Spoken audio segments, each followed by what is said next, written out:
Christophe Onodibio nous rejoint. Bonsoir Christophe. Bonsoir Monsieur le Ministre, bonsoir Olivier. Lors de son discours du Bourget en janvier dernier, François Hollande s'était fait lyrique. Il avait même, comme Mélenchon, cité Shakespeare, mais pas sur le bruit et la fureur. Écoutons-le.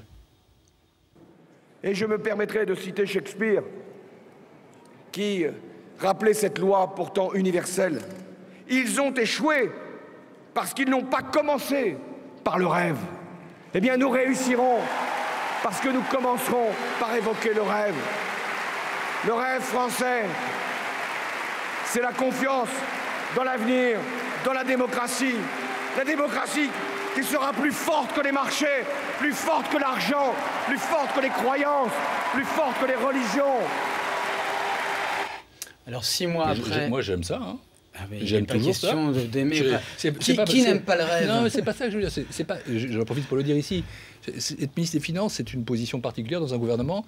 Pour moi, je ne me sens pas étant ni le Père Noël ni le Père Fouettard. Je ne me sens pas être le ministre des moyens, là où d'autres seraient les ministres des fins. Je ne me sens pas le ministre qui empêche le rêve. Je suis celui qui, avec d'autres, essaie de faire en sorte que le rêve soit possible, oui, là, que le rêve soit crédible, que le rêve soit sérieux. Et nous n'avons pas changé. Après, vous annoncez des mesures d'économie drastiques. Est-ce que le rêve n'a pas quand même capitulé devant l'argent, devant les marchés financiers, comme disait François Hollande? Et dans le même discours du Bourget, François Hollande avait été très clair sur la dette publique, très clair sur le déficit.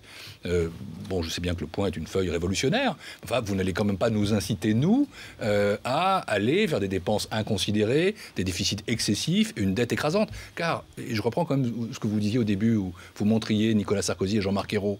Qu'est-ce qui crée une situation à la grecque ou à l'espagnole ou à l'italienne? C'est une situation justement dans laquelle on ne maîtrise pas ses dépenses, on ne maîtrise pas son budget. Dès lors, on perd la confiance des marchés et s'accroissent ce qu'on appelle les spreads, c'est les taux d'intérêt, et on est petit à petit étranglé. Et la meilleure façon... Et on rêve mal quand on est étranglé, la meilleure façon d'échapper à cette espèce de dictature de l'argent, eh bien, c'est justement d'être sérieux. Paradoxalement, mais je crois qu'on peut comprendre ça. Un pays qui ne s'endette pas ou qui maîtrise sa dette est un pays qui continue à conserver sa souveraineté. Oui, c'est un pays qui est un pays indépendant. C'est un pays qui, justement, échappe à certains diktats. C'est un pays qui conserve la capacité à financer les services publics. C'est un pays qui conserve la capacité à rêver. Et finalement, se désendetter pour rêver, c'est pas mal. Oui, c'est vrai qu'on dort mieux. Mais vous avez accepté finalement la discipline européenne, alors qu'il était question de négocier. Finalement, il y a quand même un retour sur terre. Non, là, vous parliez d'indépendance. On vient d'accepter une discipline européenne assez corsée. Le discours qu'on a entendu tout à l'heure, c'était celui de François Hollande. C'était pas celui de Philippe Poutou ou de Jean-Luc Mélenchon. Du respect pour l'un comme pour l'autre. Mais dans ce discours du Bourget qui était long, qui était complet, il était dit de la manière la plus claire que nous respecterions nos engagements de finances publiques. Nous les respectons à la fois parce que nous sommes dans l'Union européenne, nous le respectons parce que c'est quelque chose qui nous permet de conserver notre souveraineté encore une fois, et nous le respectons parce que tout simplement, c'est la condition pour pouvoir mener des politiques économiques intelligentes. Jamais François Hollande n'a dit le contraire. On a assisté à une longue saison, l'année dernière, longue saison électorale, primaire, puis élection présidentielle. Jamais François Hollande n'a dit qu'il ne respecterait pas les règles de finances publiques. Il a toujours dit la première des choses qu'il faut faire, c'est la responsabilité. Oui, mais il a ajouté, et là venons quand même à ce qui se passe en ce moment, que la responsabilité des finances publiques ne suffisait pas. Mais quand il a dit on va renégocier le pacte budgétaire, tout le monde comprenait que la règle d'or ne viendrait pas. Bah, finalement, elle est là. Alors vous n'allez pas l'appeler la règle d'or, peu importe. Mais le résultat, il est le même, c'est qu'il faudra réduire les déficits budgétaires à moins de 0,5%. Voilà. Mais encore une fois, jamais, quand on parlait de renégociation, je ne suis pas trop mal placé pour parler de ça, puisqu'il se trouve qu'à l'époque, avant d'être ministre de l'économie et des finances, j'étais le directeur de la campagne de François Hollande. On a toujours dit que renégocier dans notre sens, ça voulait dire ajouter à la responsabilité 2 dimensions. Il avait dit à Bruxelles, c'était en décembre, un pacte qui soit un pacte de responsabilité, de gouvernance et de croissance. Et donc aller en avant vers la gouvernance, aller en avant vers la croissance. Et dès lors qu'il y aurait cette réorientation de la construction européenne, il deviendrait admissible de voter non seulement sur le traité, que nous n'avons pas contesté en soi, mais sur l'ensemble, c'est-à-dire le traité, plus la gouvernance et la croissance. Or, aujourd'hui, nous estimons, et François Hollande, Jean-Marc Ayrault, estiment que nous avons maintenant suffisamment changé le cours des choses pour pouvoir soumettre ce traité à ratification. Quant à la règle d'or que vous évoquez, Nous avons toujours dit qu'il fallait des règles de bonne gestion des finances publiques. Nous avons toujours dit, et c'est encore dans ce petit livre qui demeure au fond notre feuille de route, il était dit de la manière la plus claire, nous aurons cette année à la fois un projet de loi de finances rectificative, il vient d'être soumis, un projet de loi de finances initiale, une loi de programmation des finances publiques, un acte qui marque de manière solennelle que nous allons vers 0% en 2017. Mais nous ne sommes pas favorables à l'inscription d'une règle d'or dans la Constitution. Ouais. Et ça, vous garantissez que ça ne se produira pas? En tout cas, ce n'est pas notre souhait.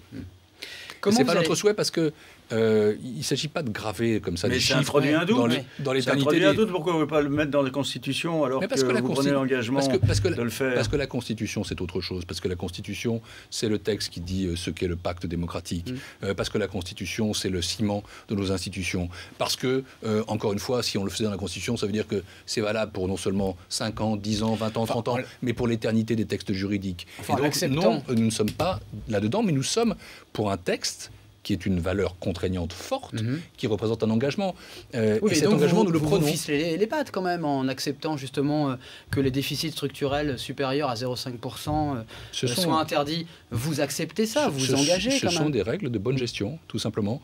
Et nous avons bien l'intention de les respecter. Encore une fois, non pas pour complaire à je ne sais quel diktat bruxellois, mais tout simplement, c'est ce qui nous permet de maîtriser notre destin. Alors, expliquez-nous quelque chose. On a lu Allemagne 0, France 1 dans Libération. Allemagne-France 1 partout, on l'a lu ailleurs. Aujourd'hui, jour de cinquantenaire de la rencontre historique entre Adenauer et De Gaulle, on en est où dans ce match? Il n'y a pas de match. Il n'y a pas de match. Non, pas de match. Il y a une construction commune. Il y a une compétition quand même. C'est Hollande qui avait parlé de Sarkozy-Merkel, de couple Merkozy. Donc il y avait une compétition. Il y a un changement de méthode assez profond. Si vous me donnez 30 secondes, je vais vous expliquer en quoi il consiste. D'abord, non, l'idée que la France ferait face à l'Allemagne, l'Allemagne face à la France, qu'il y en aurait une qui plierait, l'autre qui gagnerait, c'est une idée stupide. C'est ce que la droite a raconté, vous êtes en train de défaire le couple franco-allemand. L'image de Reims prouve qu'il ne s'agit pas de ça, au contraire. Sans la France et l'Allemagne ensemble, sans ces deux pays qui avancent ensemble, alors l'Europe n'avance pas. Et j'écoutais ce que disait François Hollande, ce sont des mots qui me conviennent tout à fait, parce que c'est comme ça que je les ressens tous les deux, Hollande et Merkel. Deux personnes qui sont sérieuses, deux personnes qui disent ce qu'elles pensent, qui analysent la situation, qui cherchent ensuite des compromis. Et ce que je sais, pour le vivre, c'est que cette relation franco-allemande, actuellement, elle est bonne. Elle est bonne au niveau des chefs d'État et de gouvernement, elle est bonne à mon niveau, avec mon homologue allemand, M. Schauble. Et nous travaillons utilement. Mais la différence avec avant, avec le Merkozy, ou avec le Sarkozy-Merkel. Non, c'est quoi? C'est qu'il n'y a plus que la France et l'Allemagne. Nous ne sommes pas dans un directoire.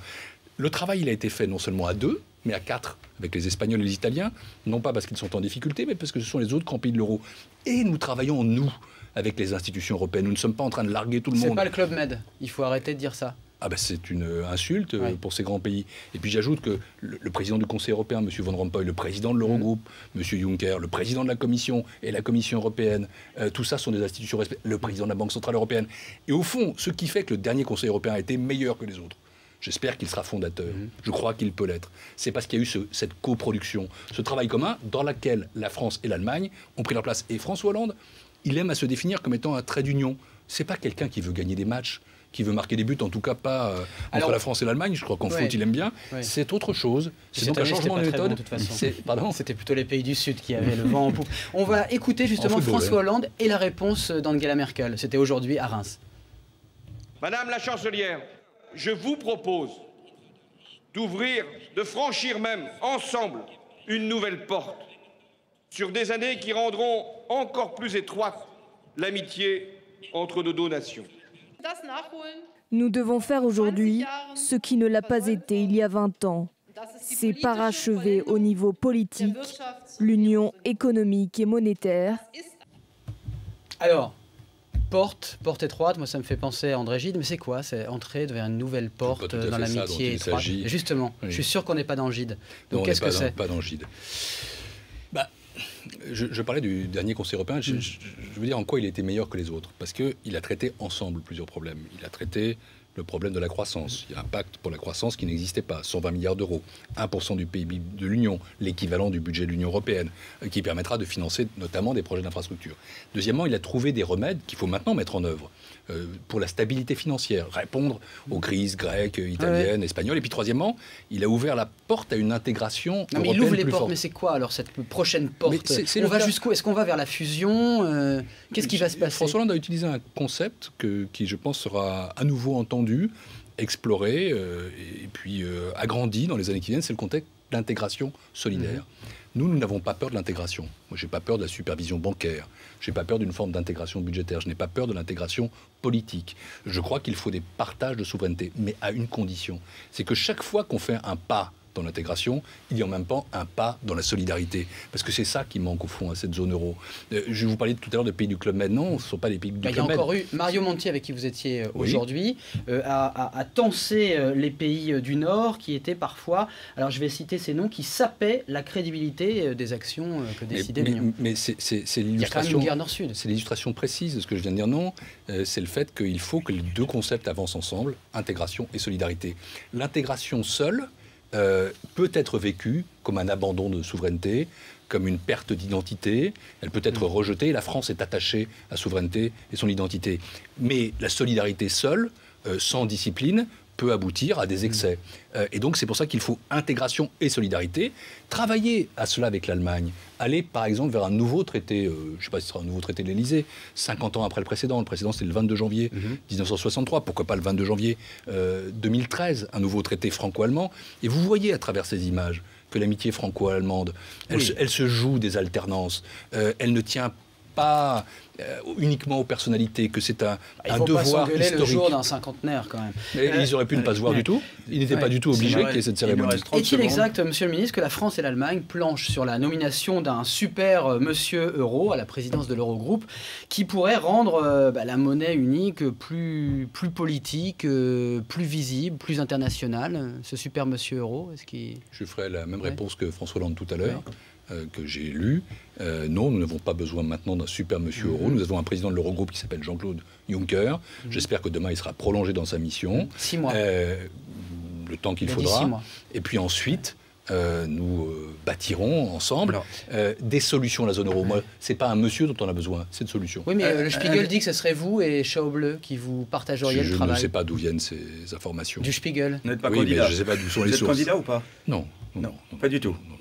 Très bien, merci Christophe. Eh bien, on va marquer une pause pour le journal de 19h et ensuite vous aurez le débat avec Xavier Bertrand. Très bien. À tout à l'heure.